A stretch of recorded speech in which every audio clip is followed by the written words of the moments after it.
Okay, I'd like to go ahead and call to order the Board of Finance meeting for the 9th of March.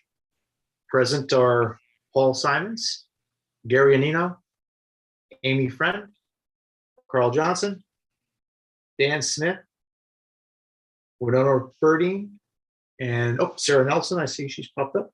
Hello, Sarah. Hello. And I'm not seeing Mike Anderson yet, but we do have a quorum. Unless I've missed him in the room. Okay, I guess not. So the first line item, please, on the agenda is public comments, if there are any.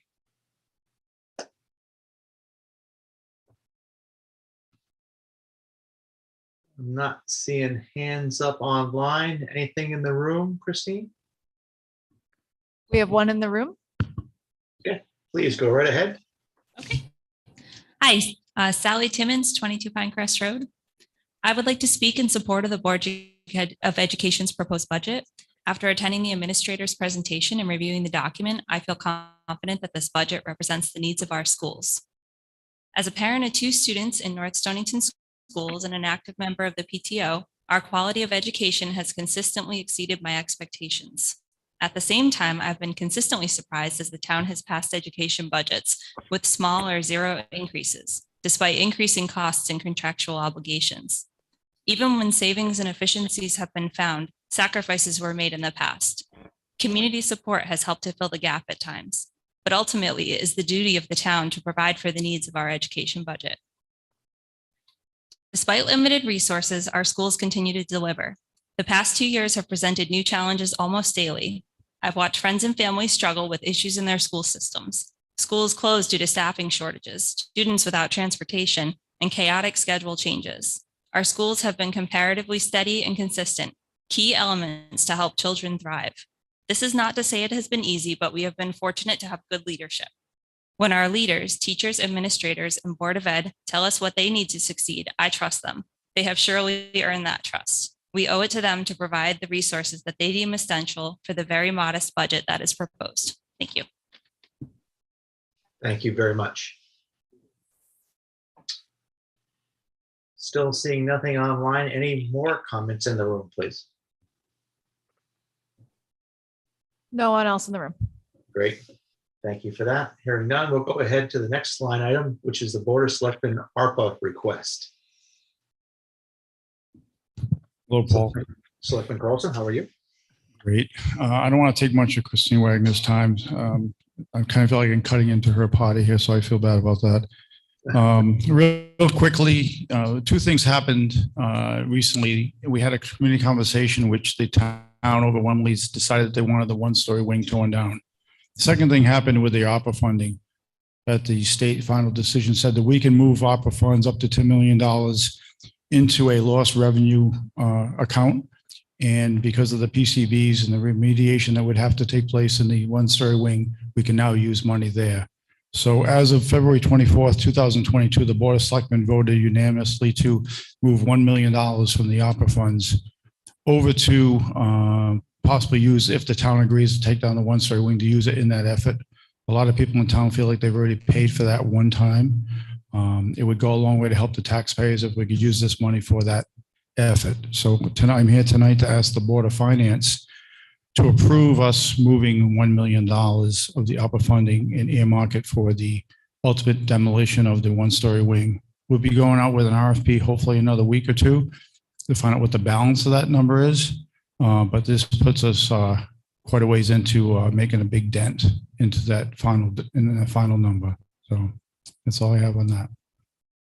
Bob, I know we were going to try to, you said it was going to earmark this $1 million. So is that set in stone that it cannot be used for anything else? That's correct. If we do not take down the 1-story wing, it would go back, revert back to the ARPA funding, which then we'd have to come up with other ways to use it. Gotcha. And really, you don't have an approximate idea what it might cost? Is it a $1.1 million project? Is it a $2 million project? Well, I can tell you 3 years ago when Downs bid it originally, it was around 1.1 million, and they were thinking a 3% add-on each year. So it could be around 1.4, maybe 1.5, but that'll be something we'll have to address the balance of how that money's going to be acquired later on through the Board of Finance. But as of right now, the $1 million puts a big dent into it. No, it sure does. Okay, thank you for that. Any other questions from the Board of Finance for First Selectman Carlson? Go ahead, Gary. Is it a one-shot deal or so if we find out that it's more than we anticipate, can you add to this? We don't have that much money left to add. So right now, all the money is earmarked except for the $1 million and approximately $150,000 rather that's left after that, which we would like to use towards expenses, but we'll deal with that down the road. Okay, thanks. Any other questions? for Bob Carlson on the Board of Finance? Sarah Nelson has her hand up. Hello, Sarah. Sure, sorry, sir. Go right ahead. I have a couple questions. So if we release the ARPA funds now, how soon until you have to, is there a time limit on when you have to use it? We have to use it by the end of 2024. Is that correct, Christine? So funds have to be earmarked for projects by 2024 and actually used for the completion by 2026. Say that again, Christine, sorry. So it has to be allocated by 2024 and then it has to be expended by 2026. Okay. Is there an advantage of allocating it now outside of the process of actually allocating it when you know you're ready to decom? Yeah, the advantage is that if we go to an RFP out for what the cost will actually be, then when I go to a town meeting to get approval from the town, I would be able to tell them where the money is coming from to pay for the project. I can't expect the town to vote on taking the building down if we don't have financing and know where the building or the money's coming from. That's essentially what you're asking us to do now.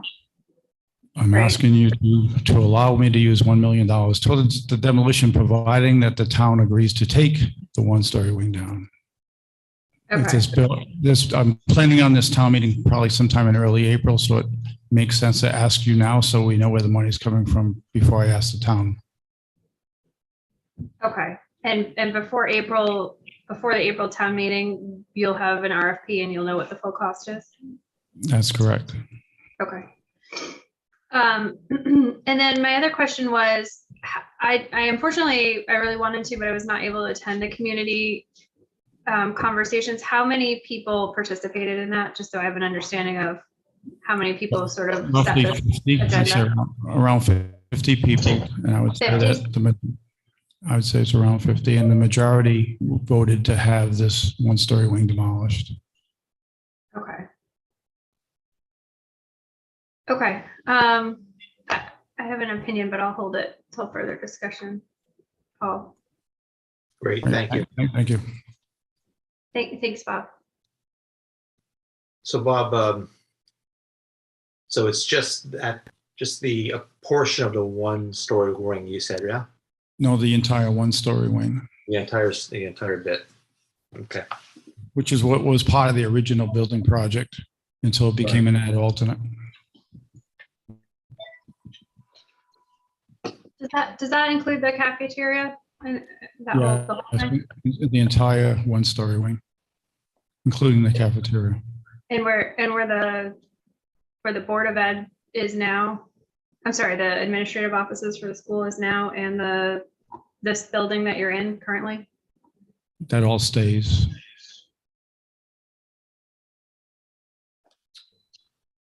I'm Are you sorry.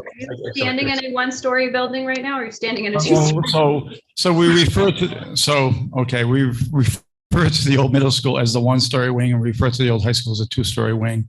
Everything in between was always supposed to stay. So yeah, I guess we're in a one-story part of the building.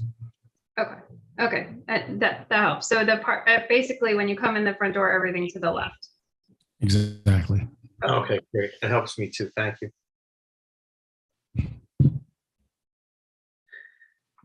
Anything else, Sarah, or anybody else from the Board of Finance for Bob?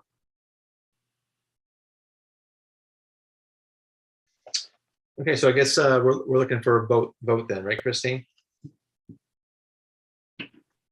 Have you had a motion?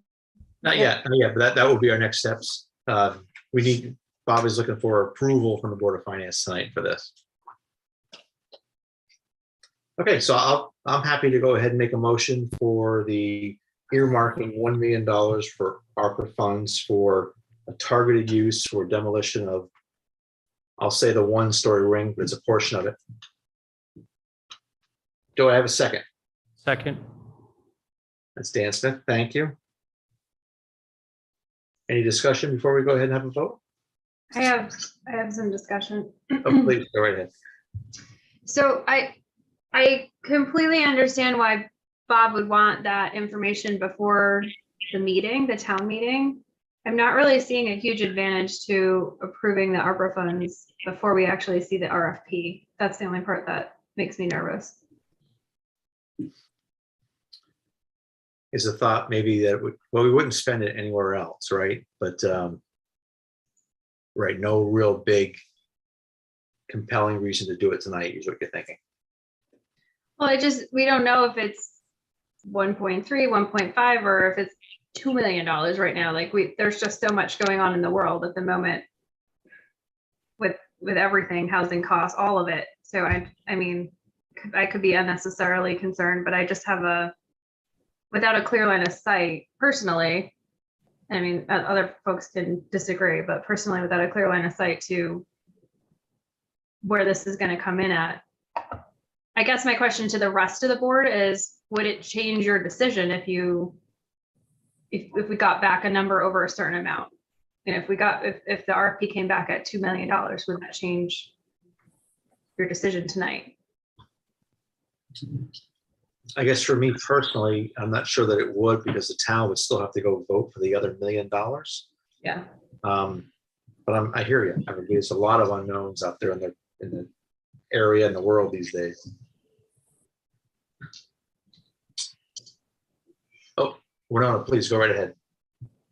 Paul, are you able to explain what the current balance of the ARPA funds are and what the balance would be after the $1 million is earmarked? I think Bob just indicated that it's approximately 1.1 and some change right now. Is that correct, Bob? So we'll leave $100,000. Christine will give you the exact number. The amount that's been allocated is $282,685.20. And our total is not on the sheet that I'm looking at. I want to say 1.578 is the total. So we're about 1.2 balance right now. Is that round numbers? 1.25, somewhere around that. Okay, so about $250,000, Winona, will be the balance. We have $100,000 that is earmarked towards a small business plan, and the other 150 would be left in the ARPA funding at this point. Okay, 150 left. Thank you. That's the number I was looking for. Thank you.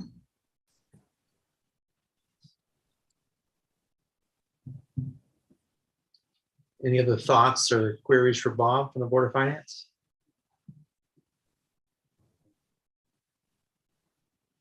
Paul, is it easiest if I tell you who has their hand up in the room? Yeah, now that the screen is clear, I see Mike now. Yeah, Mike, go right ahead. So do you need this vote to go get the RFP? No, it's just if we're going to do a meeting in early April. It's already getting towards mid-March. Do a meeting in early April. We want to get our ducks in a row. So we're going to do the RFP. If you need me to come back and ask for this again, I will. But the thing is, if the town wants the one-story wing to come down, we can go out and try to get a loan for the entire thing. It's $1 million that the town has that won't cost the taxpayers a penny, that we can use of this and still be within the guidelines of ARPA funding. So it makes sense to do it. And overwhelmingly, if you were at the community conversation, there was two parts: what to do with this building and how to spend ARPA funds. And both parts of the community conversation agreed that the building should come down and money from ARPA funds should be used. I don't have a problem with the whole idea of it, Bob. I'm just wondering, does it have to be done now, given?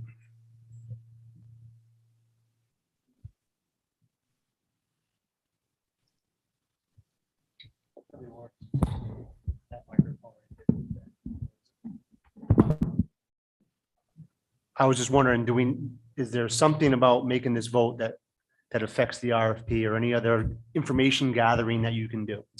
There's nothing that affects the RFP. I guess my thought is the reason why you wouldn't want to do the vote now.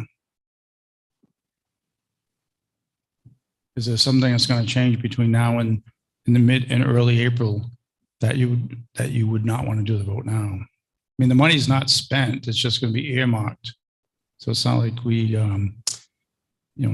if the town votes not to take the one-story wing down or the old middle school down, the money goes back to the RFP. I mean, the ARPA fund general account. Yeah, I don't have a concern with it because the town has to vote on it. So I mean, Exactly. we're just Right. saying based upon the meeting that everyone who participated, the vast majority said they wanted to do it, and then we'll leave it to the town to do it. But I think it's to save the taxpayers money. It's not a bad use of the funds. Agreed. All right, I have no questions. Great. Anybody else in the room have any questions for Bob? Oh, I see Sarah. Yeah, it's not a question. It's just sort of the last discussion. I think my primary concern is we've indicated at past meetings that 30 to or 40 to 50 people showing up at a town meeting to vote on, appropriations is low, and this is very large. This is bigger than any appropriation we've put through in the last year, and so I just want to make sure that I guess my question to the Board of Selectmen is if they have any other plans to reach out to ensure a broad understanding to the entire town. Have they thought about surveying? Like, I just want to make sure that we're not making $1 million or plus decision based on a very small percentage of the town at this point. So Sarah, the community conversation was the best way we could get people together. We actually had a larger number that's been at our last town meetings. So you understand how this would work. It would go to a town meeting, and then from the town meeting, we go to a referendum. So ultimately, it's going to go to a referendum where people vote using voting machines in this room. And then if you don't come out and vote when there's a referendum, then shame on you. I mean, that's the only way we can do business in this town is actually to get the most people out would be through referendum. And that's where it's heading. And so the Board of Selectmen can't approve this. The town has to approve this. Right. So it would go to referendum. Okay, thank you. I just have Is that another Can I question? a quick note on the ARPA funds. There are very specific ways that they can be used. So the Board of Selectmen, after listening to the feedback, felt this was one of the best ways to use the money, since if you do qualify it as lost revenue, then you can only use it for government services. So I think, if the Board of Finance is thinking that this may not be the best way, then we may need to explore what other ways you think it can be used, because there are very, very specific uses for the funds. And I can share the final rule summary with you all. I'll send it out tomorrow just so you have a grasp of how the money can be used at this point. Yeah. Bernardo, do you have a question? Or is that a legacy hand up? It was legacy, but I do have a question. Oh, please. Christine, are you able, tagging on to the comment that you just made, kind of generally speaking, without getting into the numbers, are you able to tell us how the ARPA funds have been spent so far?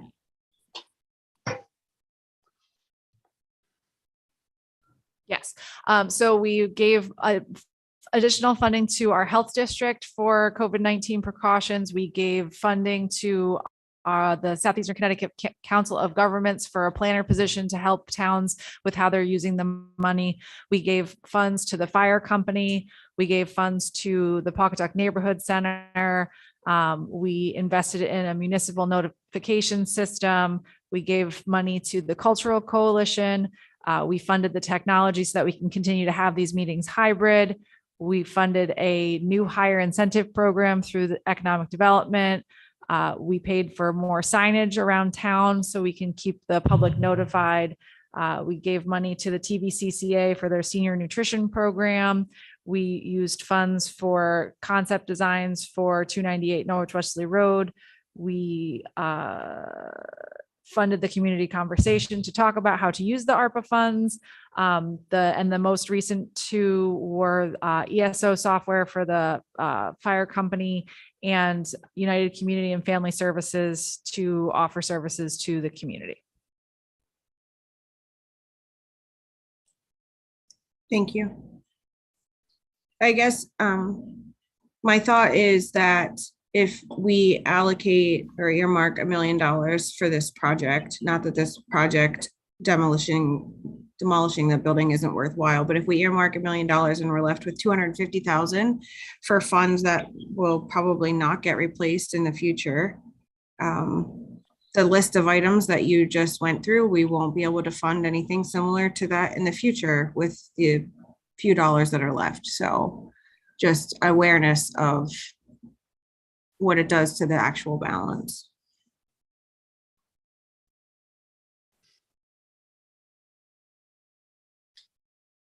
Okay, thank you for that. Mike, I do see you in the room. Please go right ahead, Winona, if you're all set. All done. Okay. That's to you, Mike. Just so we're all clear, the use that you're proposing is one of the allowed uses. Yes, so the categories are to replace lost public sector revenue, which is the category we would be using, to support the COVID-19 public health and economic response, You had me at yes. provide premium pay for eligible workers, and invest in water, sewer, and broadband infrastructure. So the town has kind of said they didn't want to do anything with water, sewer, and broadband. We don't have eligible workers for premium pay, so that only leaves us with revenue loss or supporting the COVID-19 public health and economic response. Okay. And Bob, just correct me, when Sarah mentioned the small turnout at town meetings, that's my thought was, why don't we just add this to the referendum this year as a separate question along with the budget question? Was that the plan? Yeah, the plan is to put it on, send it to referendum, probably at the same as the budget referendum, Same time. same time. Yeah. But it has to go to a town meeting for us to be sent to a referendum. Okay, that's all I said. That solves the problem of a few people voting on it. We'll get a good. Exactly. Okay, thank you. Carl? Hey, go ahead, Carl. Yep. Understanding is that if it's voted down, the money goes back into the ARPA fund. My experience of watching everything is if we do not allocate it aside right now so that Bob can present it to the town, at the town meeting, somebody's going to come up and say, well, when you get it allocated, you come back and access it again. If he's already got it on the plate that it's there, that we said, all right, I think he'll have an easier time of getting more information to the townspeople during that meeting. Yeah. So it's Carl, the bottom line is the town thought this building was coming down. Right. And I'm fully aware And of we that. I'm just can't trying to use make a ARPA funding point. to help pay taxes. Yep. So one thing you can do is you can go to a large ticket item like this, and the taxpayer doesn't have to pay for at least $1 million of it. He doesn't have to pay. So what we're trying to do is do something good for the taxpayers. And because it's something the town expected to have happen, I've had people come to me say, I'm not paying for it again. I already paid for it once, because they don't understand where the money went to remedy the elementary school with PCB. So that's why the Board of Selectmen thought this would be the best use for both the taxpayers and for the town. I'm fully agreeable with that. I'm just trying to explain to everybody else that if you have it already on your sheet, when you go to present it to them, that it's allowed, somebody will not send you back to us again and postpone it another 3 or 4 months. Thank you. Okay. Hey, Bob, one more question. So when the RFP comes back and say you're looking for another $200,000, do you come back before this body to talk about that 200,000, or does it go right to town meeting at that point? That's going to have to go through the Board of Selectmen for us to decide what options we have to get the additional funding needed to take down the building. I'm sure the Board of Finance will be involved somehow. Okay, I'm just trying to make everybody feel that there are a number of guardrails here. But you're thinking that you wouldn't necessarily have to come back to this body before going to a town meeting. Oh, I'd have to come back to the Board of Finance, no matter what decision we made, whether it be asking for additional funding or go into a financing. Great. Go ahead, Gary. Just real quick, Bob, if the numbers come back bad, could we use this to take down part of it, and would it change what we're voting on tonight? Not part, could we do the remediation so that at a time later, we could go back and do the demolition and know we don't have to deal with the remediation portion of it? We could, but I'm just guessing, and you probably know better than I do at this, but once all the people are here, the machinery's here, the contractor's here to do remediation, then have everybody come back a second time, seems to me that would be more costly than to do it in one shot. It's just keep it in mind, because they're two distinctly different scopes. There's no machinery for remediation typically. They have special people come in to take out PCBs, ballasts, anything else, and then the demolition crew comes in afterwards and wrecks the place. In fact, based on the previous bid, the demolition cost was a small portion of the overall cost. The lion's share was in the remediation. So the end game is to end up with a building that's not there anymore, right? Yep. And grass in its place at this point. Whatever it takes to get there, whatever it takes to cost the taxpayers the least amount of money is what we're looking to do. Okay. Okay, any other questions? So I think with enough debate, if you don't mind, I'll go ahead around the table to vote on this. I'll take my own first. I am a yes on the request. Gary Anino, Yes. Sarah Nelson,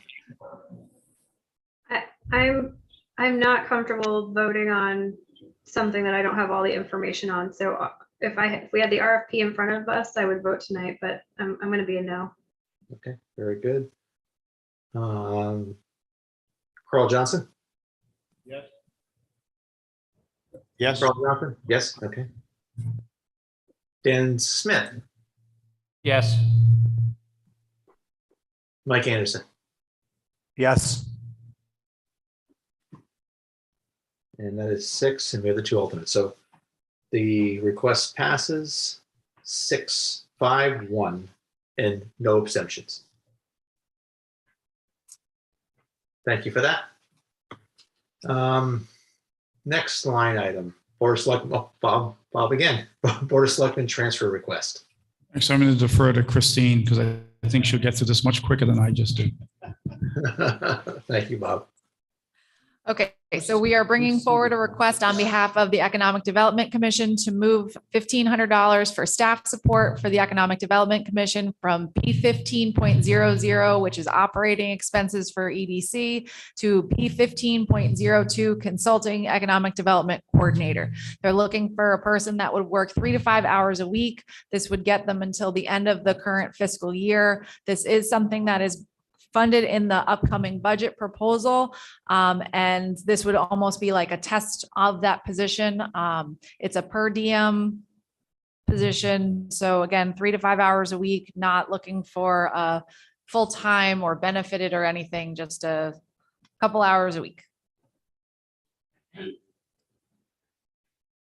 the whole request was some $1,500, you said. Yes, and it's a transfer, not an additional appropriation. Understand, thank you. Okay, any questions for Christine on the transfer?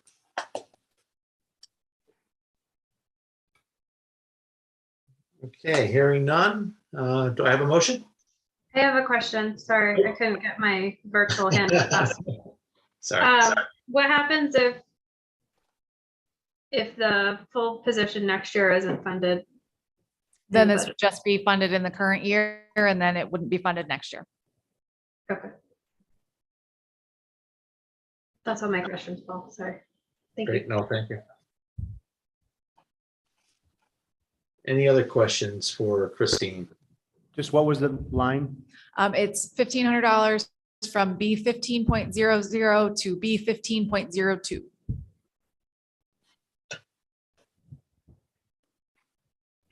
B15.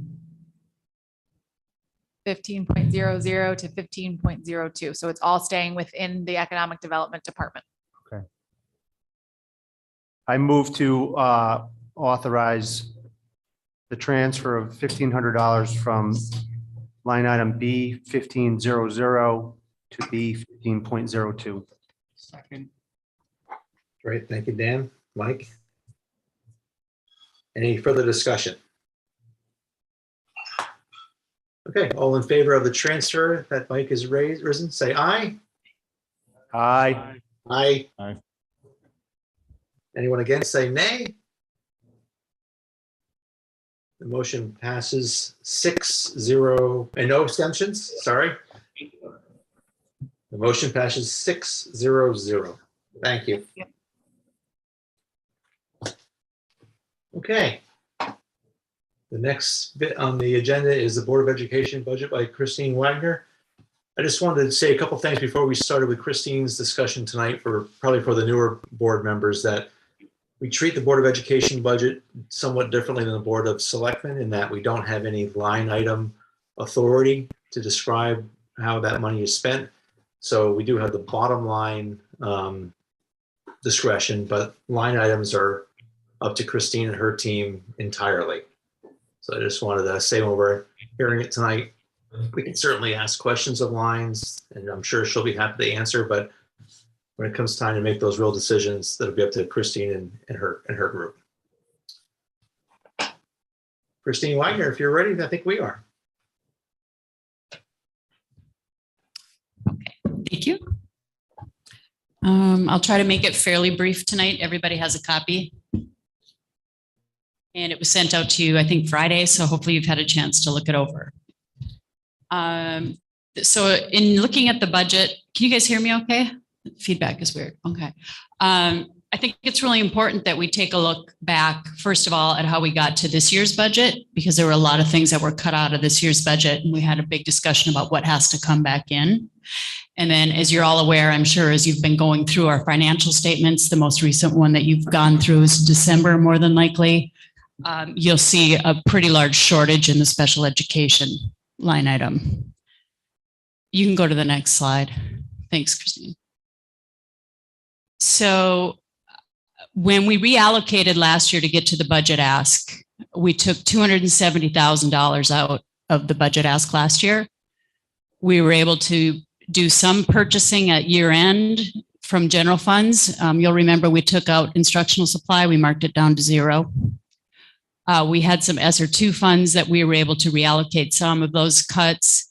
And we also made some non-lapsing purchases. We'll talk a little bit further about the non-lapsing account as well.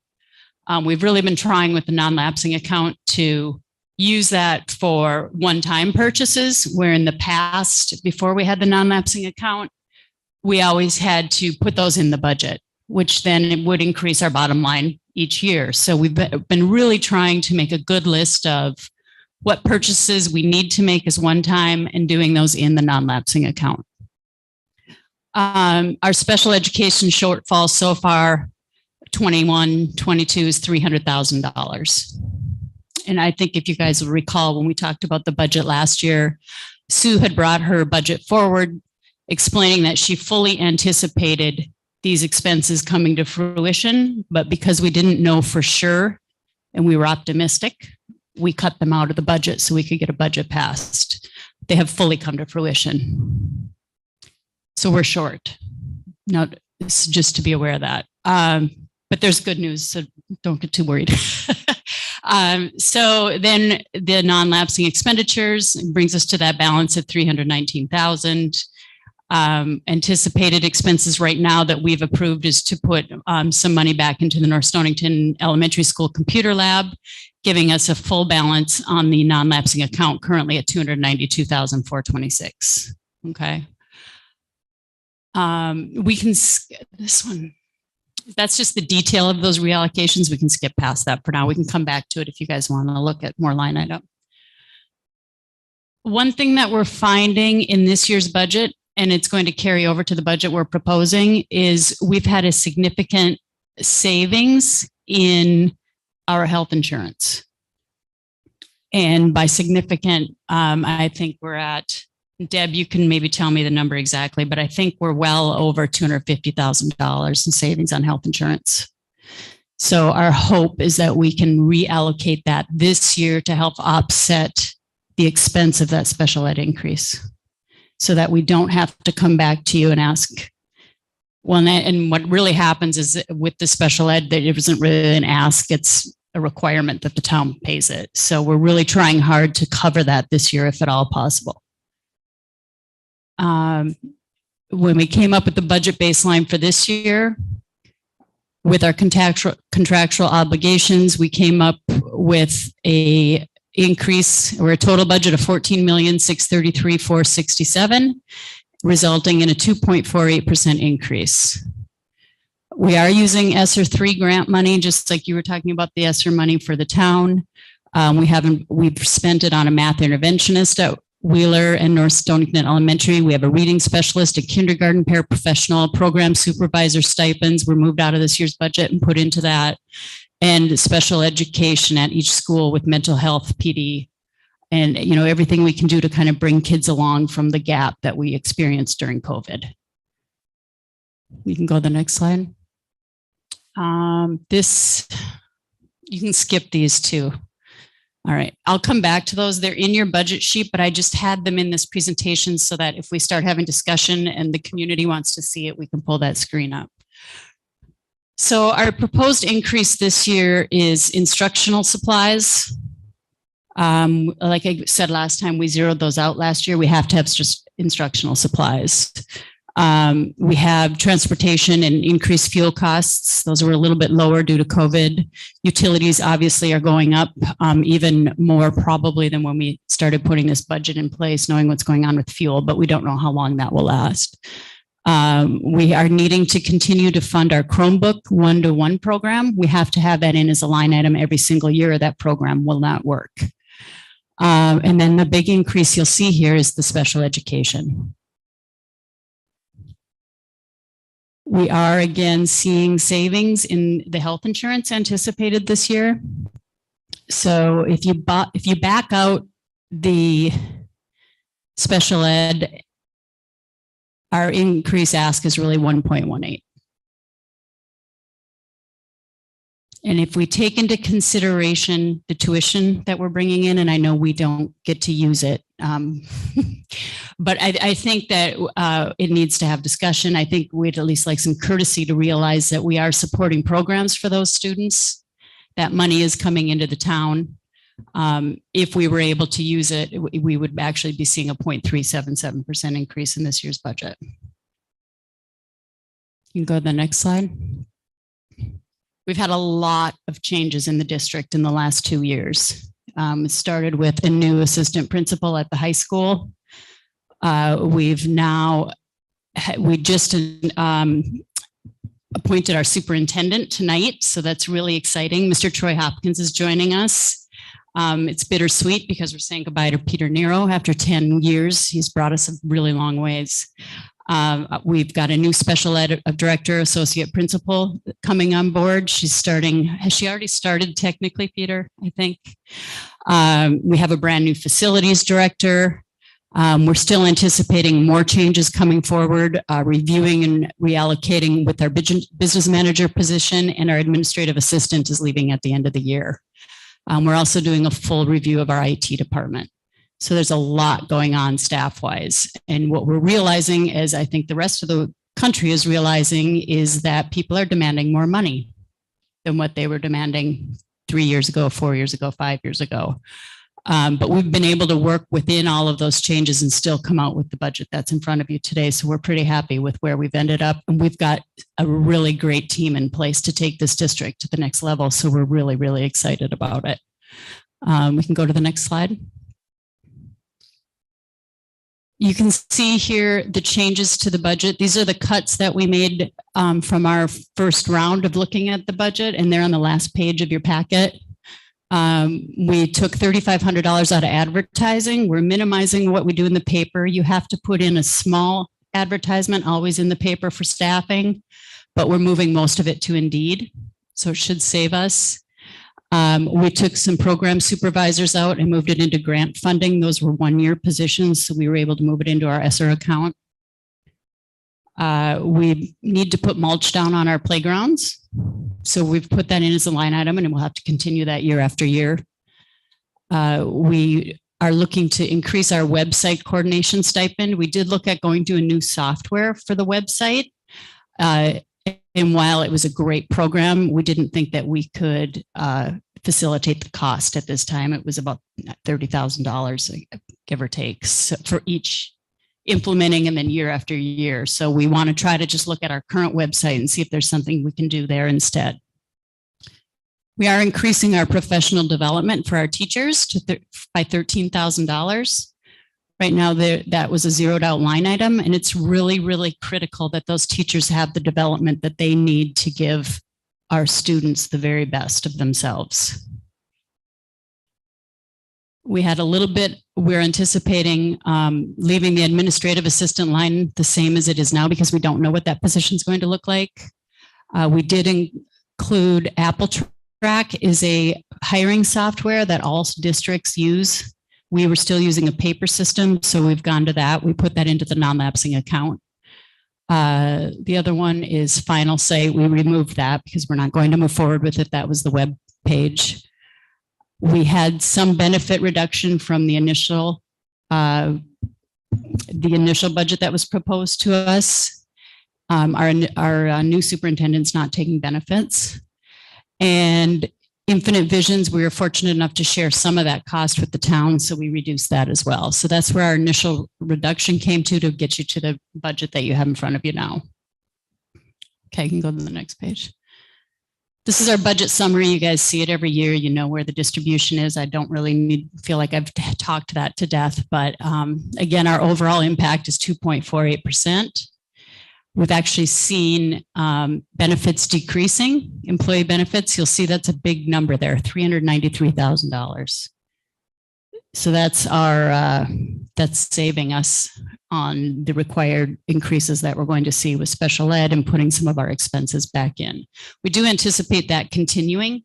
It's not a one-time thing. So what happens with the consortium is they see what the experiences that they've been having. They're able to take the premiums that they're collecting from each district and they set aside a certain amount into a reserve. And Deb, you can stop me if I'm off on that. All right. And so they've had such positive experience, they're able to fund up that reserve and still drop premiums.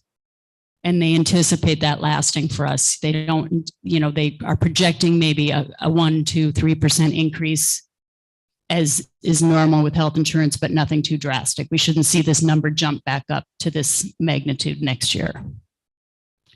Most of our budget's in fixed costs, and we have about 4% for discretionary: textbooks, library books, health supplies, athletic replacement equipment, socks. Remember Ellen Turner asking for socks?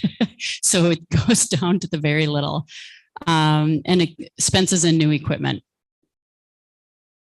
And then this one, you guys see this in our budget every year, but I think it's really important to tell the story of what our budget increases have looked like year after year after year.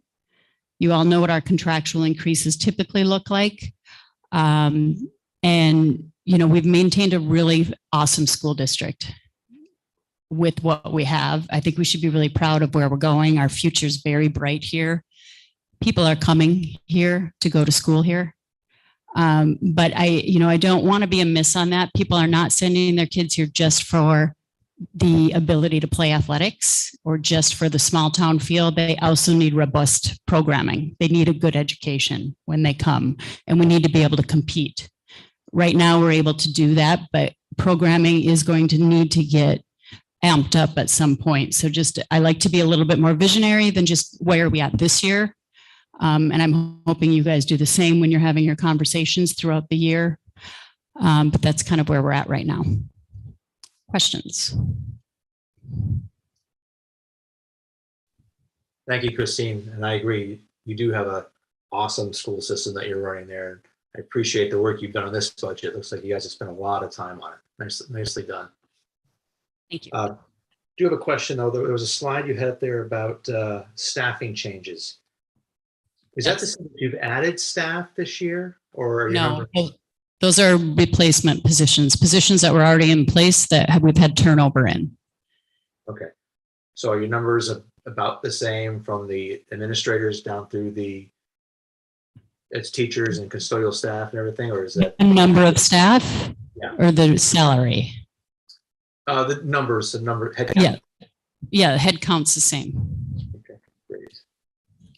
And I think you might have answered the question, but I was writing my notes as you were. 1 second, Paul. What's that? On page 7 in the budget, you'll also see the staff counts. Yeah, okay. Thank Okay. you. And I was scratching down some notes when you were talking. The decrease in benefits, you said that trend was to continue. Well, we're not hoping for another increase. You know, it should flatten now and stay about there with average increases like you see in health insurance. Gotcha. We're not anticipating another $300,000 savings next year. We're just, our question was, is this a one-time thing? And next year we have to add that amount back on, and that's not what they're anticipating. I see. You're Now I see. flatlining it basically at this point.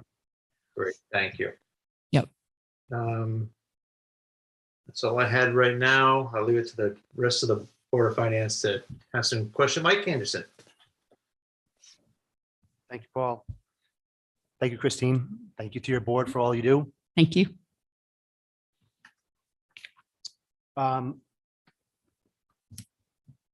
The diesel fuel and the utilities, the percentages that you're going up, is that based upon something that you guys know, or you guys, because I'm just worried that maybe it's not enough. Talking about What line item are you on? 500 and 640. Page 5. Thank you. All right. You're going up diesel fuel for school buses from 50 to 60,000. 20% increase, and electricity is going up 14.1%. I mean, I'm glad, I think that's responsible. We know that it's gonna be higher. Yeah, I mean, we don't know. We don't have a number other than that. We thought that was pretty generous number. Okay. We're hoping it doesn't go in the other direction, but we have to continue to watch that very closely. I will tell you, we're not seeing any savings from solar right now, which has been a little bit disheartening, and it's costing us money because we're having to pay some contractual stuff. Is that what it is that we pay for solar?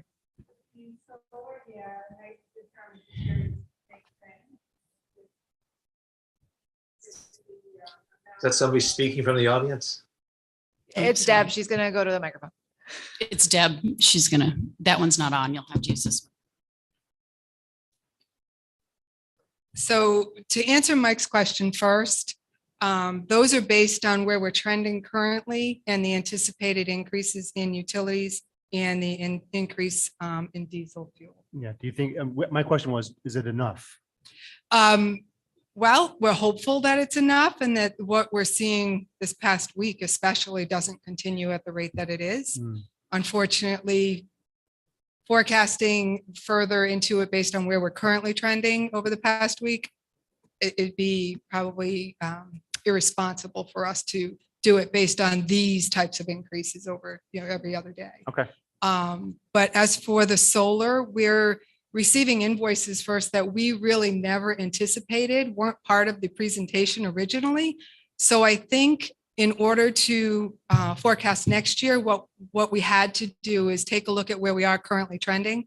And originally we were told we should experience a 20% decrease in our electricity, and we're not there. So we're gradually adding back percentages and hoping that once we have complete years ahead of us, we can meet with the solar providers to get a real estimate of what we can anticipate going further based on what our experience has been year over year. And each year we have more of a rate experience that we would have to go on and trend with that.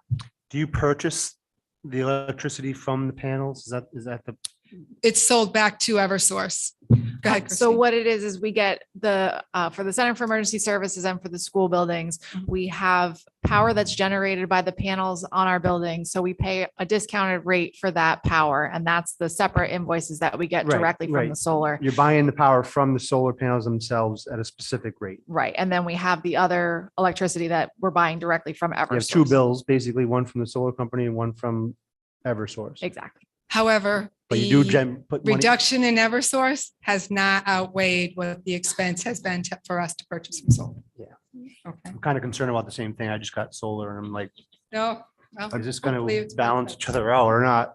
Hoping for a good summer. I might be incorrect, but I believe you're paying on supply, the supply part of it back and forth both ways. You're probably paying for supply going to them and probably paying for supply coming back to you. So that, take a look at your supply on that paper and see what they're hammering you for supply.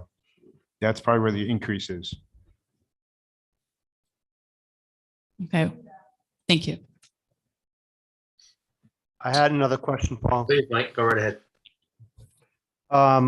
Legal went up 10,000. Was there a reason for that? We have teachers' contracts coming up.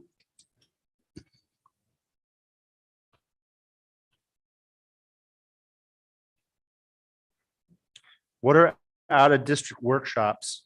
So that's part of that professional development that we were talking about. Okay.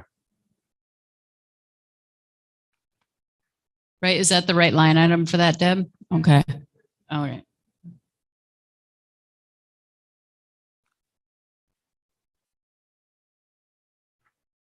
And typically with those, we don't send all of the teachers. What you're going to do is send some to learn and gain what they can and then bring it back into the district and share. Can you explain the special education? You said right now for this fiscal year, you're experiencing a shortfall because we didn't budget for it last year. Is that Right. correct? And that number was what? So as of December, that number was $362,000. Okay. Did you guys did you go through the December financial? Because I really expected to get some questions on that earlier, like once you saw that number. I don't know if we did. Okay. Not in, Okay. the documents, I believe, were out in emails, but no, that we did not. Okay. Okay.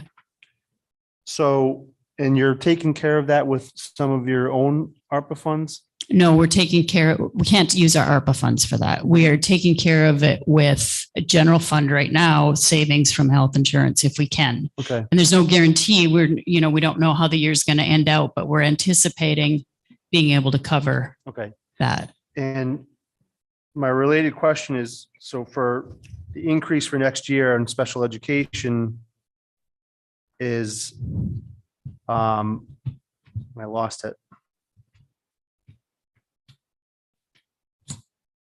The transportation costs went up Yep. 78%. Where's Tuition. Okay. The related services went up to 21,000. Yep. Tuition went up 34%. Well, actually, tuition went up 47% on that. What's the total number that you've increased the budget for special education for this year? Can you go back to that slide, please, Christine? Does that cover that full 300,000? Is that basically what we're looking at? Pretty close, yeah.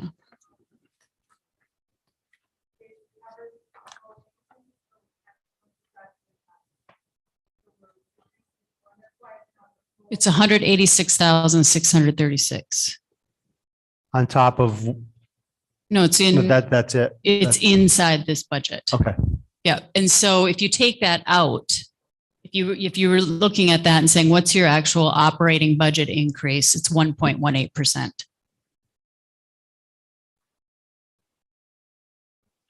But I'm just. Because that's an uncontrollable, right? I'm confused as to why the special education budget is 186 when you've got 300 and something this year. Is there? Because one graduated out. That's that much of a cost? Yeah.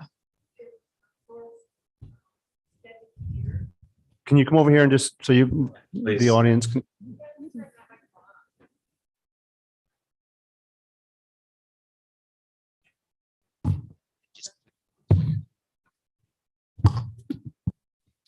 Okay, so we do have one student that is turning 22 this year. And once they hit 22 years old, they're no longer part of our special ed program. So that one will be graduating out, and they are quite costly when we outsource those students. Okay. So yes, that expense is coming out. It's about 100,000. And the expenditures of others that are going into the program is the net result of 186.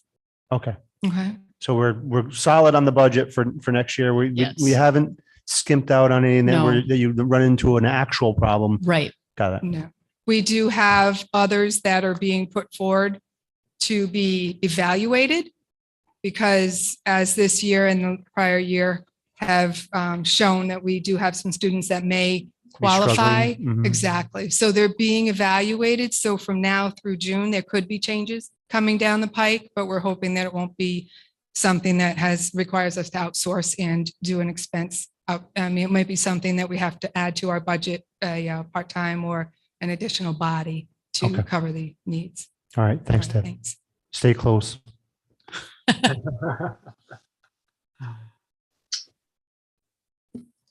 Who else? I'm looking for hands. Not seeing anybody. Oh, Winona, please go right ahead.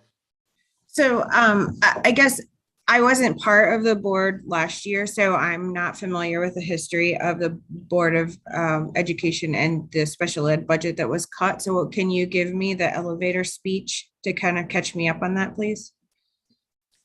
Sure. So every year around budget time, it's a little early for us. And so we don't know exactly how many students we have coming in for the following year. Last year, we had a thought that this was going to happen, but we weren't sure. So we were asked to come in at a certain percentage. And like we showed the slide of everything else we cut out. We had already cut out instructional supply. We'd already cut out every single thing we could. This was the only place we could go. So the understanding between us and the Board of Finance is we can certainly back this out. But if we get into a situation where we do have students coming into district, the number raises, it comes into fruition and we don't have it, then we just go to the Board of Finance and they'll have to fund it through the ECS money. Thank you. Yep. Go ahead, Sarah. Okay, I have a few questions if that's okay. I'll try to get most of them out at once. So Christine, thank you for the presentation. The 4% total discretionary, do you have any line of sight into what the average discretionary bucket is for schools? Is there one, or is it just different for everybody? I would have to do the research on that. I don't know the answer.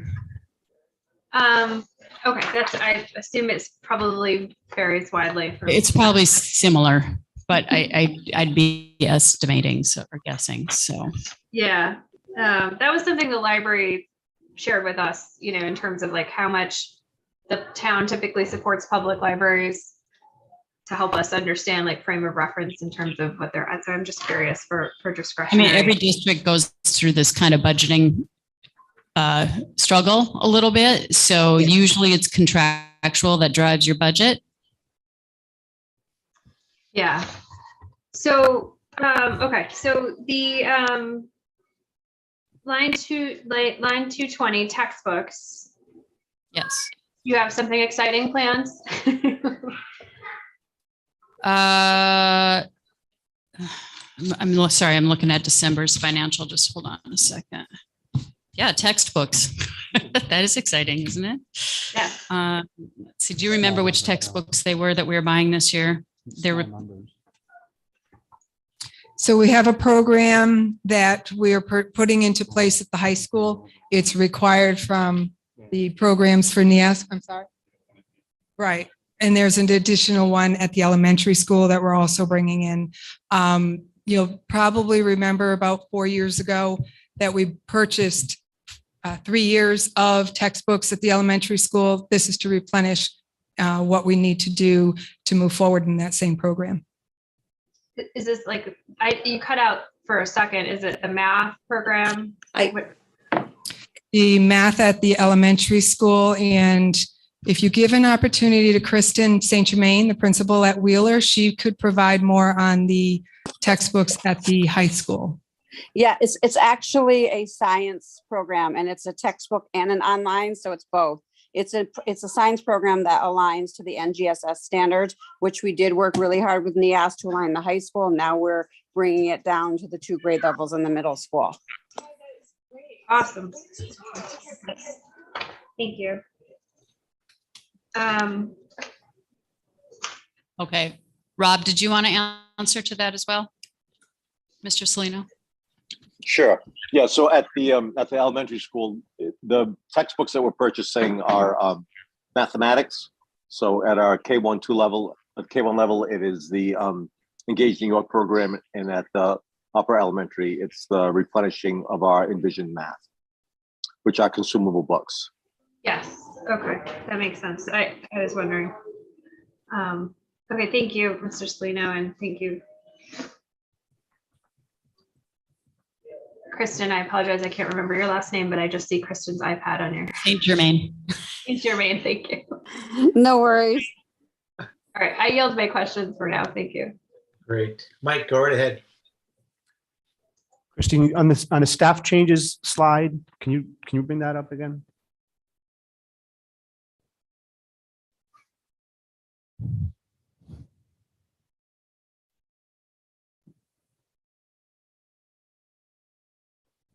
The special education director / associate principal, is that at the elementary school? Yes. Well, it's district-wide. The special ed director is district-wide. It was Sue Costa's position. Okay.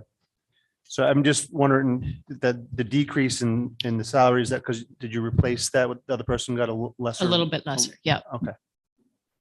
And how many years are we into that, having that position? 2? This will be the second full year. There was a lot of discussion about that. Mr. Salino shared with us when we brought Allison in, kind of how he thought that looks. He doesn't have a huge assistant principal need. There's certain times he's going to call on her for help, certain different things he's going to do as far as helping with, if he has to be out at something, she's going to pick in, certainly as a think tank for the things that they need to do to move the school forward. But it's going to be very heavily on the special education side. Okay. So she handles the special education programs for high school, middle school, and elementary. Pre-K through 12. Okay. Yep. Good work. Very fiscally responsible. She's got a lot of great ideas. I'm really excited to see what comes out of that. Yeah. I just want to make sure that everyone understands that we have this whole new position that came in a couple of years ago that was felt to be necessary for because normally it was there was 2. Right. It's not all new. It was just redefining that role. Redefine the role. Yeah. Right. But yeah, it's exciting. It's a really good use of reallocating and being able to support the principal at the elementary school and still support what our special ed department needs. So we're excited about it. Okay. I'd do some cartwheels for you, but my back's a little sore tonight. And Christine, part of this, part of that reallocation and the other fact finding you're doing in those departments, are you guys Yes. looking at synergies between Board of Ed and Board of Selectmen, or is that ship kind of sailed on you? No, it's never sailed. I mean, right now, some of the things we're sharing is like the infinite visions. We're also looking at maybe doing some support with IT, possibly with the webpage, some other things that we could look at support for. We're always open to the conversation on that. Right now, we're just doing it where we can. I feel like there's one other thing we're sharing a little bit. Oh, yes. Okay. So some of our energy is shared as well. Okay. But We did look at grounds. We looked at different things with grounds. We're actually going out to RFP on our grounds right now. So different things there as well. I guess I was thinking more along the lines of FTEs. Of what? People resources versus, are you talking about grounds like groundskeepers or the accounts that pay for that? Well, we have somebody right now that does our grounds for striping the fields, taking care of the fields, doing our sidewalks, our grass, all of that.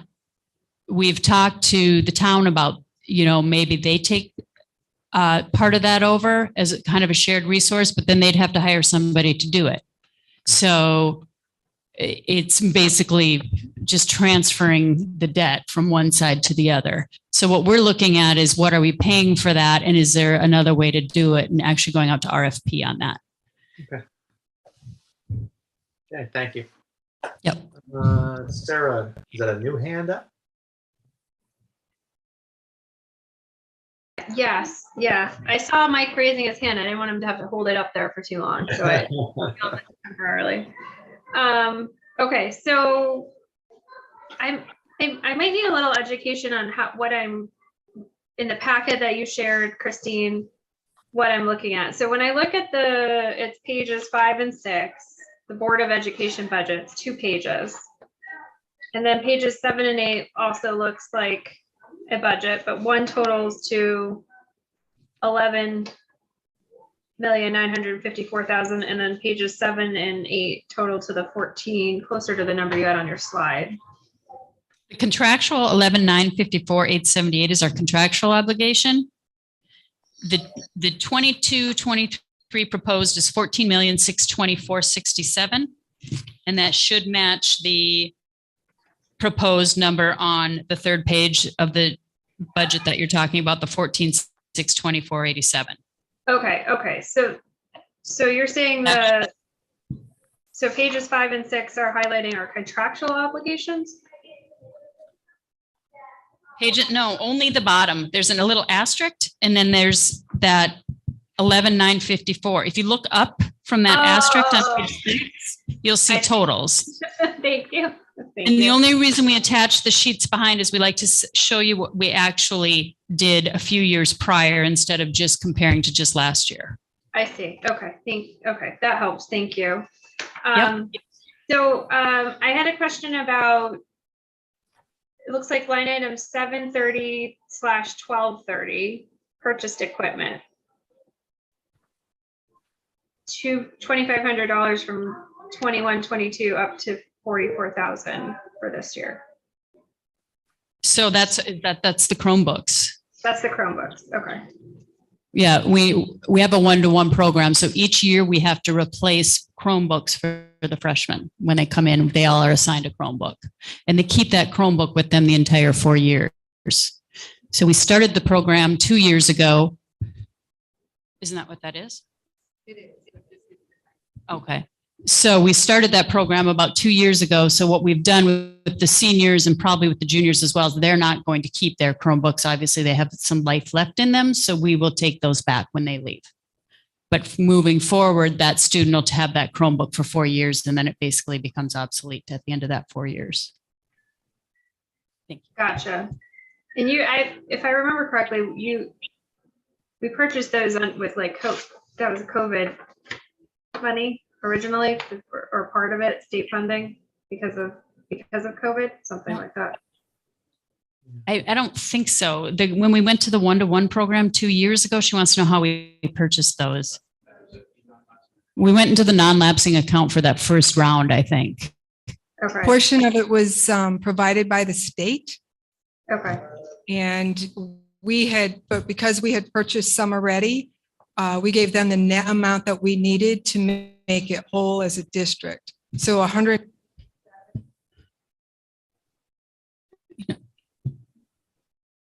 So we have a total of 308 items, but 167 were purchased or 167 were provided by the state. The remainder 143, I think, or 100, whatever the difference was, I don't recall, but 308 total in the district, a portion by our general fund and a portion by the state. We had COVID funding available within our general fund that year, and the Board of Ed had, prior to the state making the decision to fund everybody's, had done the purchase to fund the middle high school. And Deb, when you said general fund, you mean you're non-lapsing? No, our budget, our current budget. When we went out on hybrid, we had to make sure that everybody had, when we went out to full distance and then to hybrid, everybody had to have a device. So that's when the state stepped in and provided extra devices. But we were already in the process of implementing a one-to-one program. Gotcha. Yeah. So I just want to reconcile because maybe it's in a different line item or maybe you didn't need it last year because last year where was it funded out of last year? We had to fund it somewhere else last year. If you go back to the reallocations slide, you'll see all the things that we reallocated, and that was one of them that we had to do. Okay. Okay. On the salaries in general, I see different percentage increases for the different positions. Is that contractually? So it's going to depend. It's going to depend on if that position changed. For example, our facilities director changed mid-year this year. So that's a different salary. That person was brought in at a different salary. So that percentage is going to look different over what it was last year. So when you're doing a comparison, it's not necessarily that they're getting that raise. It's that they're getting that percentage is higher than what that position was when it started last year in the budget season. But mid-year, that position changed. Okay. So if you're looking at a difference between what was approved, right? Right. So there's step-up changes. There's all kinds of things. Our assistant principal at the middle high school went from a 0.9 to a 1. So that's an increase. But that's contractual. Right. Okay. Yep. And that's why that associate principal number looks a little bit high, is because it was actually a contractual change. Okay. That was actually the right. And it looks like it was low before. It was, yeah, exactly. I'm sure I have more. I have lots of notes, but I'll yield again. Thank you. All right. Anyone else? Oh, go ahead, Mike. I have two questions. One is on the substitutes. Can you give us a little reason why you need another 27,000 for subs? So the minimum wage has increased $1 an hour, and the teachers at the $13 an hour at 7.25 hours would not be making minimum wage if they came into sub. So we increased our sub rate per day, but we reduced it in our management with Kelly services. So we'll utilize per diem subs in our district so that there's some continuity when there's a person in the building all the time to sub in each of the classrooms. That person would get the 100 and currently at 100, but we had to bring it up to 120 to allocate enough funding for them to get paid minimum plus. Okay. Okay. Not that we have more subs or. No, we're not changing the number of subs. We're actually allocating the funds so that we have the continuity of staff, and we're hiring them instead of relying on Kelly services to fill sub positions as people call out. Okay. Okay. But if I could go back to what Paul was asking regarding the purchase of the Chromebooks in the prior year's budget, the savings were experienced from not having our buses on the road during hybrid. That's where we were able to utilize those funds. I see. Okay, thank you for that. I have question number two. Yeah, go ahead, Mike. Just so we know, we have a big increase in instructional supplies. Can you just inform the board as to how many years you've gone out without instructional supplies and explain why this number is so high? I think it's only $100,000, isn't it? Out of the entire budget. Yes. Is that high to you? It's not high to me, but it's going to be a question as to. Right. So it was zero. Well, we have contractual stuff. We have stuff that was discretionary. So we need to talk about everything that's discretionary. No, I know. So it was 12,000. We funded we didn't just give 12,000 in instructional supply. They wouldn't be able to operate the school with 12,000. So we funded it elsewhere. Again, if you look at the cuts from last year, that's where we funded it. We want to bring that back to where it should be. That's what I wanted you to Yeah. let them, these guys know. We that need it's- instructional supply in our budget. We can't keep cutting it out of our budget. And I think if you guys recall last year's budget presentation, you know, pottery class, they get like a designated small amount. They can't make the larger things they want to make sometimes because they only get so much clay. They only get so much of everything. They get a lot of times Mr. Nero has to stop them in February and say, no more supplies. We're out. We have no more money. And they have to make do with what they've got. And they do a great job. I think you heard from the PTO tonight. A lot of times they're supplying instructional supply because we're not supplying it. I'd like to see that number at about 3 times that amount. Imagine what we could That's good do, to know. right? Right. Okay, any other questions for Christine from the Board of Finance? I just want to know what we're talking about, and the percentages are numbers to me, but I'm not really a math person. So give it to me in whatchamacallit, the mill rate.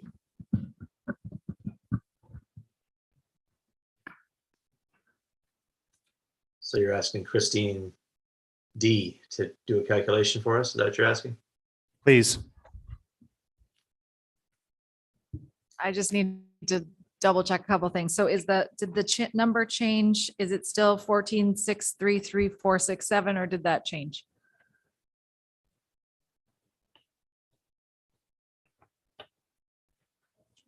Okay.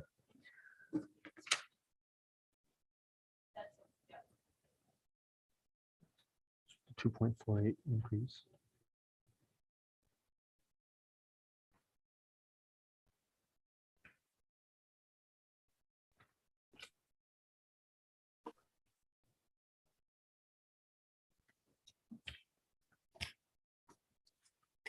I guess you just minus this thing, $400,000.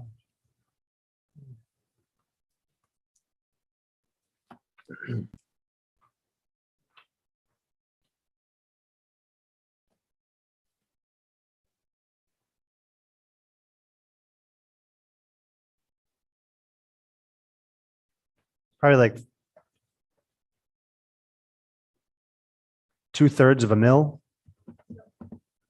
So with the 2 proposed budgets, we would need another $213,307. I just want, I know. can- And that's a little under a half a mil, right?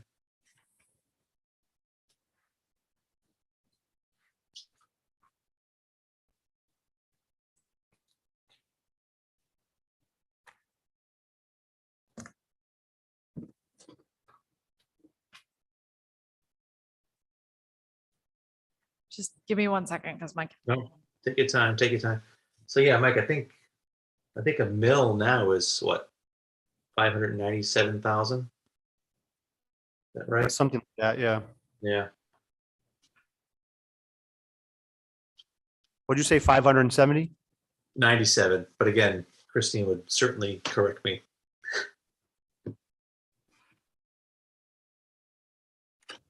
Okay, so it's 0.35 mils. Right. Was I far off there? Is a mil actually? It is 597,721 Okay. roughly.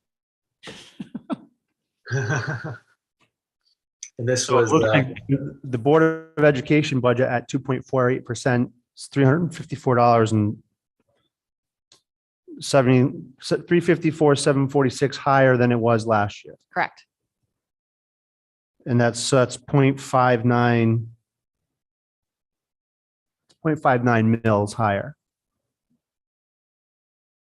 And you're saying with the Board of, So the combined increase with government operating, education and capital, it's 762,992 is the overall increase. say that number again? 762,992.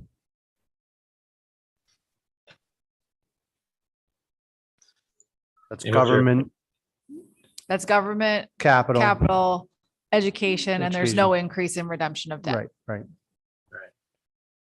I think why we realized only that increase, Mike, is we had a bit of a windfall with increased grand lists, right, of some $700,000 or $800,000. I don't have the number in front of me. Factoring that in.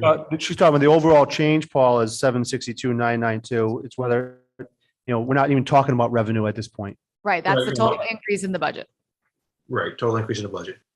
Luckily, there's some increased revenue to make this not a 1.3% mill increase. That's the point I was trying to make. Right. So I guess since we're talking along this, maybe it's more future strategies, but we're talking numbers here. I just wanted to float the idea to this board. We did see some increase in grand lists, which was wonderful news. There's been a lot of good work on these budgets, which again is wonderful news. But is there something we could do with these increased revenues other than spending it all? Is there some percentage that we can say, okay, the new mill rate might be lowered by 0.2 of a mil, by 0.3 of a mil. See what that revenue then supports for increased expenditures. That way, both departments get some modest increase, and the taxpayers that are spending $7 a gallon on heating fuel and trying to fill their fuel tanks up also realize some of this relief. Nothing we got to settle on today, but I just wanted to float that just because we have the increased bucks doesn't mean we have to spend them all necessarily. There might be an opportunity for some taxpayer relief. Just want to put that out there to this team. Again, something we can stew on over the next week, but these are some of the hard decisions we're going to have to make in the coming weeks when we're trying to figure out how to fund both the Board of Selectmen and the Board of Education.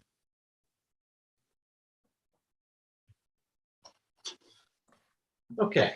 Any other questions for Christine before we move on or on that topic? It was kind of a big bomb I dropped, but it was really around something to think about for the coming weeks.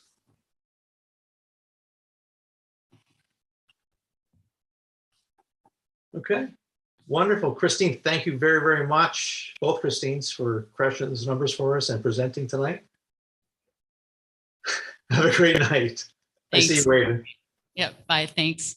Bye. Okay, if we're all set, I'd like to move on to agenda item number 6, review of minutes. Amy, Winona, thank you very, very much. I failed to put this on our agenda for many weeks, and now we have, I think, 6 sets of minutes from this board and 1 from a previous board. Is that right, Christine?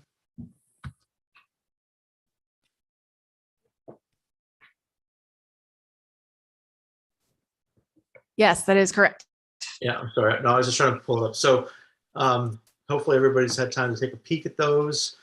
I mean, for the ones associated with this board, I've read them, besides perhaps maybe some spelling of people's last names.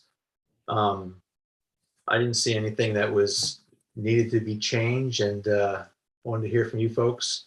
And if not, we can move to accept them all as written as one big lot, if that's acceptable, Christine. So that would be the minutes from December 1st, December 15th, January 19th, February 2nd, February 16th, and March 2nd. There's also one of the PDF from April 20. We're handling that one separate. Okay. I saw that. I'm like, Yeah, that was surprised me too, but so I'm not hearing any questions on that. I hear somebody talking away from a mic, I think. No. It's not board members, it's people in the audience. Oh, okay. All right. Peter Nero, of course. Peter. Keep rolling. Okay, all right. So I'd like to make a motion to accept that bundle of minutes from December 1st. I'm going to scroll through here. December 15th, January 19th, February 2nd, March 2nd, as submitted. Second. Thank you, Dan. Any more discussion? I guess we don't have to, but any, like to go ahead and take a vote. All those in favor of accepting these sets of minutes, say aye or raise your hand. Aye. And Sarah, oh, there's Sarah's fingers. Yep, great. Thank you. That all passes 6-0-0.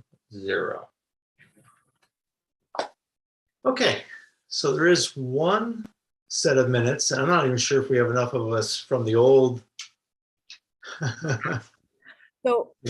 So I talked to Antoinette about this. Our ever vigilant town clerk showed me that the April 28th, 2021 minutes were submitted, but were never approved.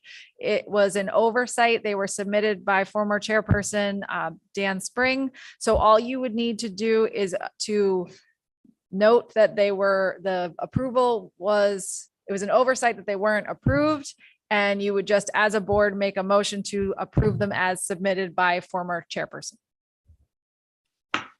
Okay, so I think there's a couple of us here, but I'll make that motion to approve the minutes from the previous board dated April 28th as written.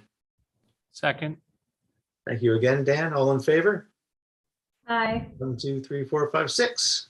Great. All the minutes are now up to date, other than the one set that I owe from our very first meeting, which I will get out at our next session. You gotta own it, right? Sorry. All right, thank you very, very much. So the next line item is future strategies. That's what I meant to drop that thought. Love to explore it some more, if you're willing, about if you guys can see a way to perhaps give a bit smaller increases. And all departments will receive an increase the way the math works out, but somewhat smaller. And some of the townspeople might also see a little bit of relief. Didn't know if you want to tease a little bit of that out tonight before we really start deliberating in earnest next week. You certainly don't have to. I just wanted to. I just want to clarify. So the overall increase in revenue from last year's budget to this year's budget is what again? I can say a number, but Christine has the number. So are you looking at a specific category of revenue, or you're saying overall? Overall. So the total revenue we're looking at right now is 21,631,515. And I'd have to look back at what it was last year.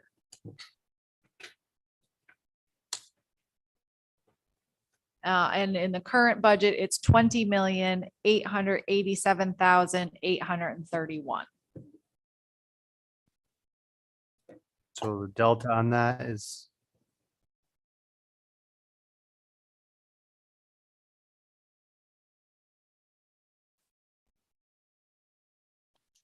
$750, $780. 743, 684.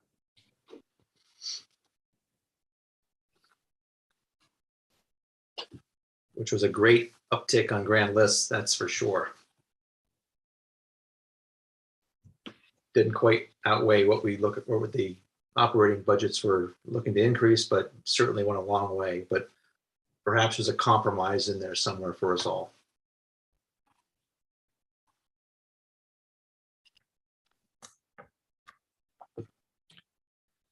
So just so we all have an idea of what we're talking about here, if this budget stayed as it is presented from Board of Selectmen and Board of Education, we have 762,992. But we have additional revenue of 743,684. So we would have a little bit of a mill rate increase We would need a mill rate increase to keep the budget, or we would need to find additional sources of revenue to offset. So I think First Selectman Carlson has mentioned that there may be some things coming down the pipeline that we didn't include that we may be able to add. So right now it's looking at $213,307 for the current mill rate, the projected grand list. So we would need to either cut that or find new sources of revenue for that. It's 19,308. Is that your number? 213,307. What?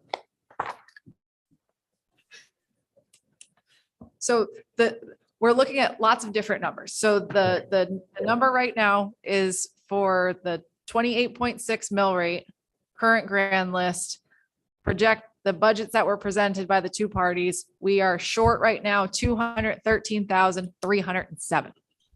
I forgot about the 190 from last year. Yes, Yeah. that is the It's still missing. hanging, it still stings around. You guys. Still chasing us.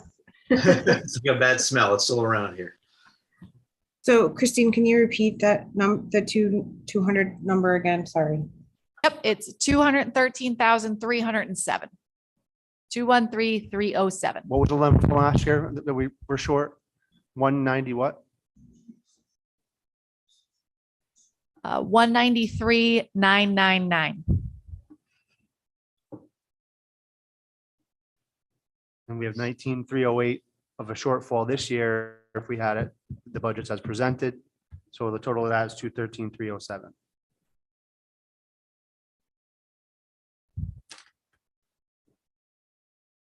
Does everybody see that? Yeah. Yep.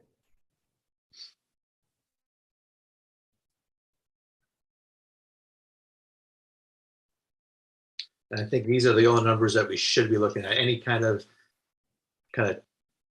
chickens before they're hatched kind of a thing for future revenues. I don't think it's prudent to really put this into the calculus quite yet, but certainly looking for your input to see if how deep your faith is.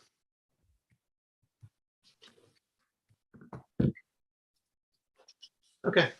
I wanted to make sure that we're aware of the numbers where we are right now. If you want to start thinking about asking either board for cuts. I would say I would put it as reduced increases, but okay. So I think the increases will still be there. They may not be as robust as they are presented, even though those weren't wildly big increases, Mike.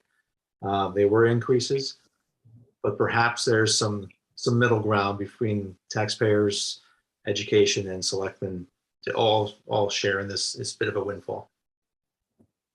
But you're right. We should all understand where all the numbers are coming from, for sure.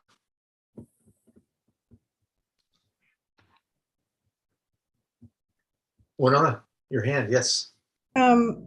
So just going back to this windfall, which is a $350,000 increase in revenue coming from motor vehicle taxes. I was looking at the report that the assessor sent, and it was hard for me to understand exactly like the counts, but it looks like there's about 3,000 households paying taxes in this town, which would equate to about $120 a house of an increase in motor vehicle taxes. So I think while it's great to recognize that we have the $350,000 of additional revenue, we need to understand that that's taxpayer money funding that. And that's just a rough estimate of per household increase.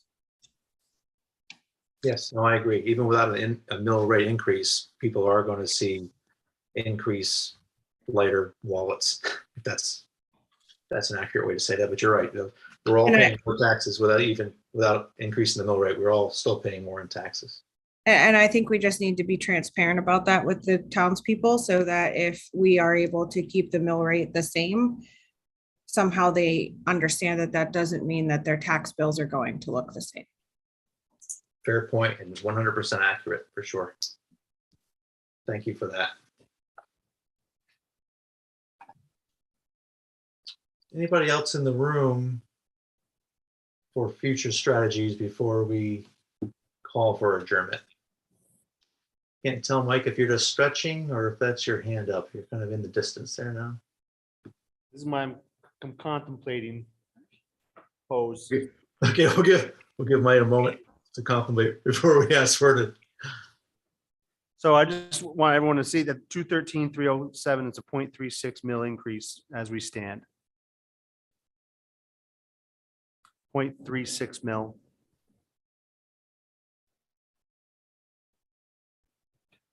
On top of 4.78 grand list increase. Correct. And Just inflation. the that's big one. picture. No, Yeah. that was my next point, Gary, is like, all right. You keep that in perspective. Right. And it's the $5 gallon heating oil and the pump. It's all that stuff. Just trying to look at it big picture. And hopefully we can find some middle ground. But We can, I mean, I think we will fight for it, Paul. Part of the issue, like last year, we have a reval, right? And people have changes to the value of their house.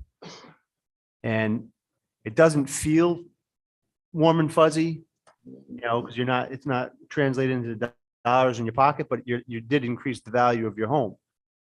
I mean, obviously if you were to sell your vehicle at this point, particularly if you had a truck, you'd be getting a mint for it. So, I mean, that's also perspective. I mean, you have a increased asset that, if you choose to get rid of it, you might actually make money on it. So I know that it doesn't feel right to say, all right, it's a double tax at this point, but that's exactly what we did last year with the reval. And that's just the nature of it. And so, we've been moving this town forward incrementally. I think we've done a really good job of it. Let's not go so crazy where we're biting off everything and not moving forward still.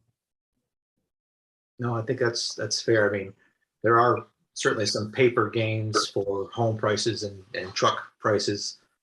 I don't believe that for 1 minute that we're in such shaky ground that a little bit of a compromise, the whole house of cards comes down. But I think we know we'll all get there somehow. I think maybe, Paul, just a suggestion that,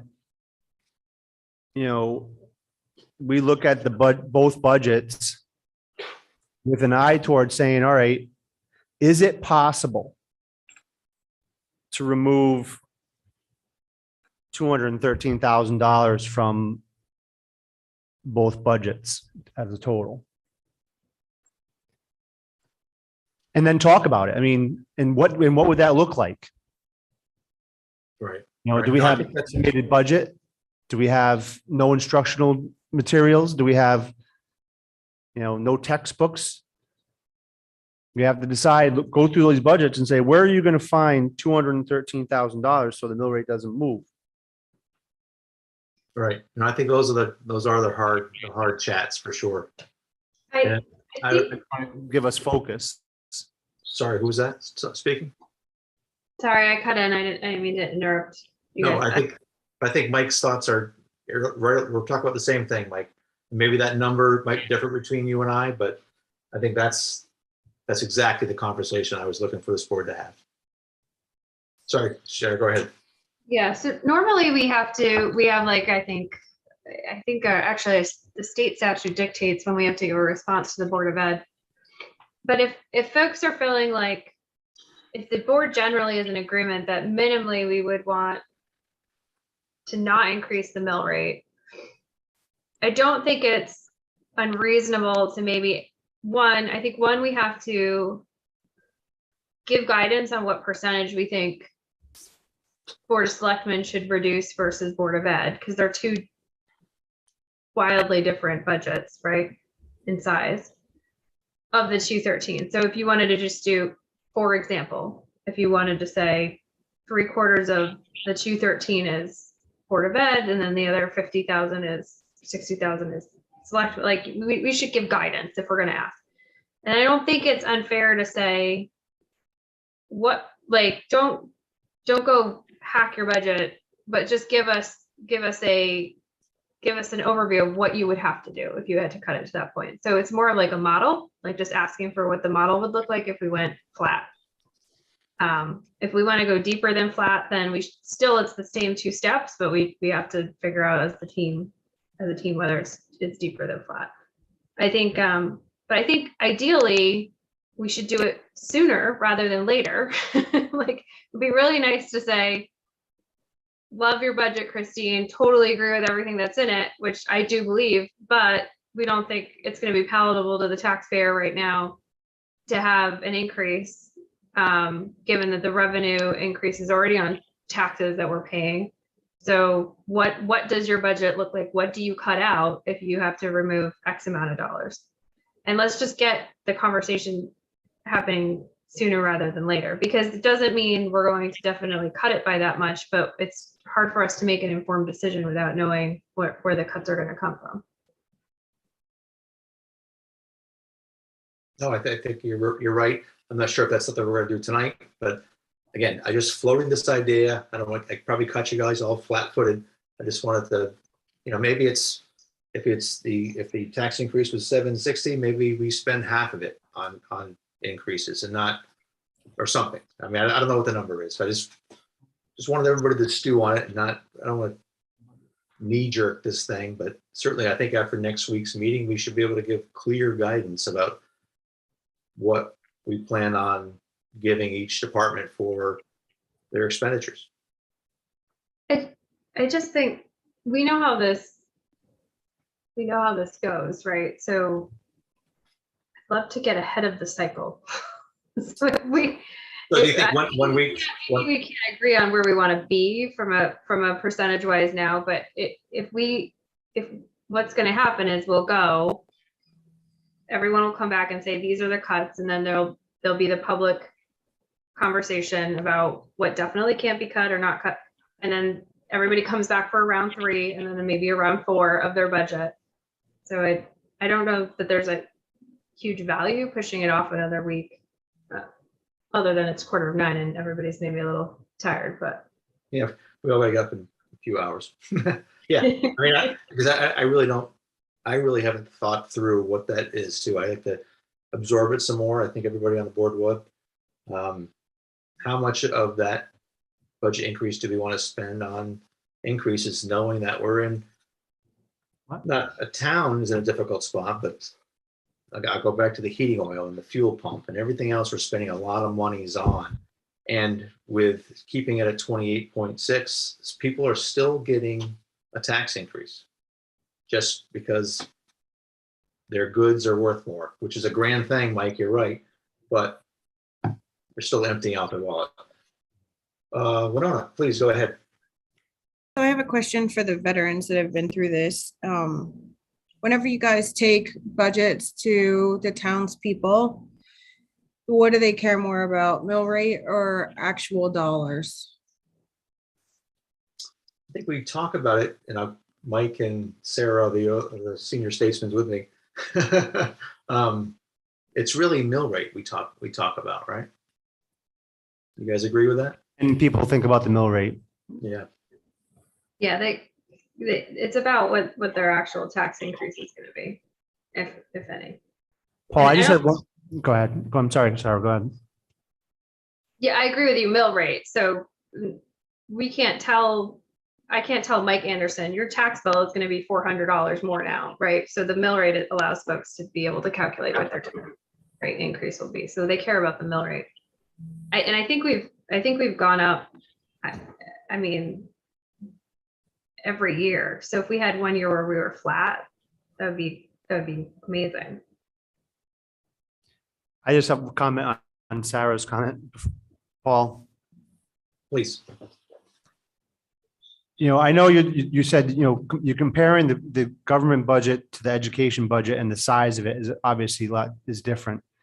But I think it's probably the wrong way to look at it, because the Board of Education budget has fixed costs. And only 4 or 5% of their budget is discretionary. So you got to say, what is that number compared to the discretionary numbers that the Board of Selectmen have, because they have their own contractual obligations to say who needs to cut what percentage.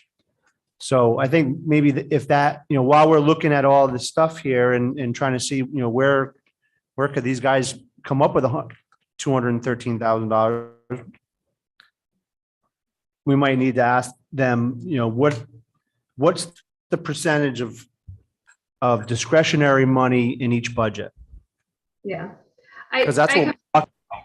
Yeah, I completely agree with you, Mike. I wasn't suggesting that's what it should be. We just have to have the conversation. Like, there's points we need to work through to be able to give guidance. And so I was throwing out fake numbers for the purpose of the illustrated conversation. Yeah, on the surface, it seems right, but I thought you were talking, you wanted to try to give them guidance tonight to get the ball rolling, which I don't disagree with, but we also, I don't think that's the right number to use. Yeah, So I agree. I think we have our homework then. Oh, was there a hand up in the room? Yep, I had my hand up. Oh, I just go have a ahead. question as regards to the Chromebooks, and maybe while the business manager's here, she could answer. So in respect to the population of the students coming in, say for 7th grade, that would receive their own Chromebook, and then the percentage of students who are leaving, seniors, there's a few questions here. What happens to the turnover of Chromebooks? Like, maybe the seniors give their old Chromebooks to the 7th graders who are just getting used to having one. And also, how much are we paying per Chromebook? I mean, I've just bought one for $300, so that would mean that the school system would be buying around $150 per year. Am I wrong? Or I'm just trying to figure out that expense. So you should have capital improvement pages, and the technology one would indicate the number of Chromebooks. For our freshmen coming in, there will be 50. So that would be to replenish 50 Chromebooks. They're $500. No, they're $500 each. So that would be our 25,000 of that. And then there are other items in the technology that's also in that line for equipment and repair to our network, or to provide supplies and repairs and such to replenish the equipment that is old, and to replace any equipment besides the Chromebooks that needs to be replaced. So the 7th and 8th graders, they do not receive a new Chromebook. They receive one from a cart. We have carts in each of the schools, yes. Mm-hmm. Right. And the situation with the Chromebooks is they're only utilized for 4 years, because at that point, they're no longer able to update them and push out the upgrades. And do you know how much they're actually using them in the classroom right now?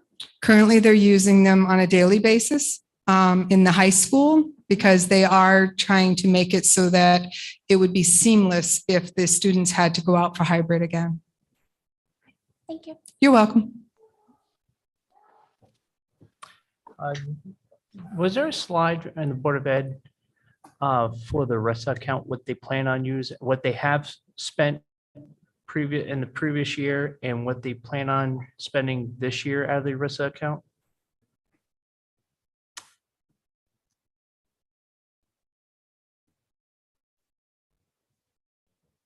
No problem.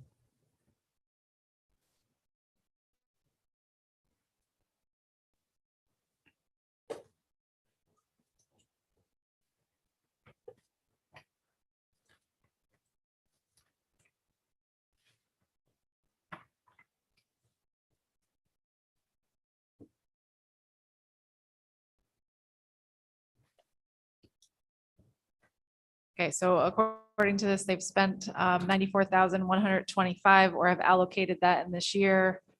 They're encumbering 73,071, and they're anticipating spending 27,325. Deb, is that accurate?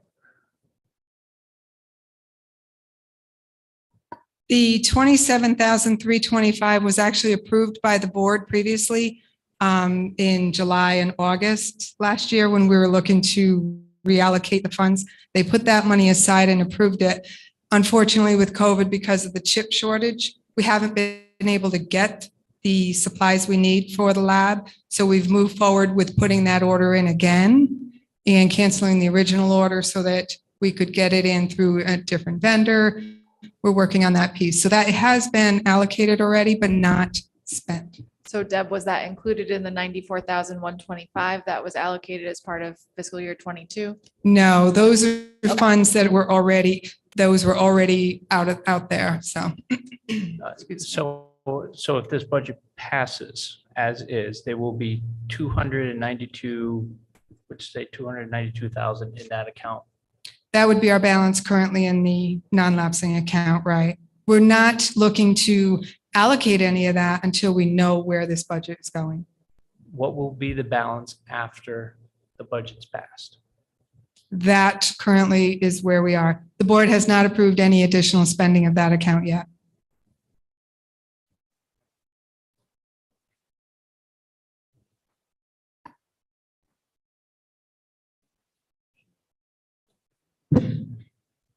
Are we going to get a copy of these slides? Wait, if they're on your computer, They're not my property to share. I have to ask the chair of the board. but if they were presented tonight, they're foilable. Yeah. Thanks. Was that an affirmative to the slides, folks?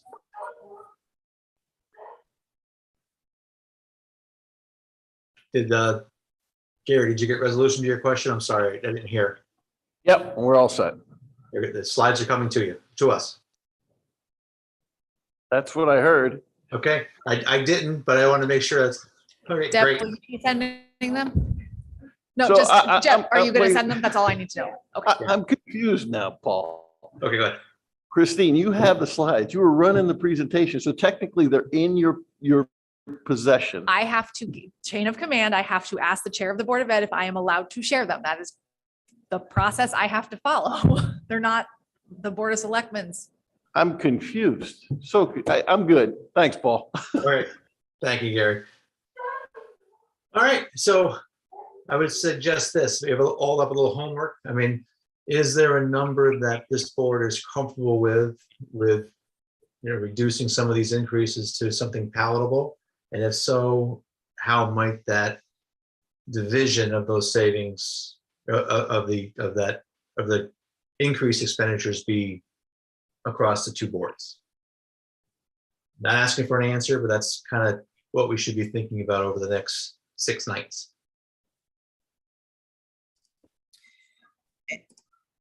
Motion to adjourn. Oh, hang on. One more question.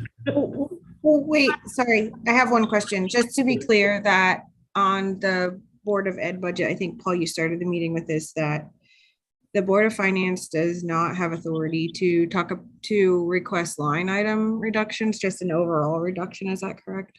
That's correct.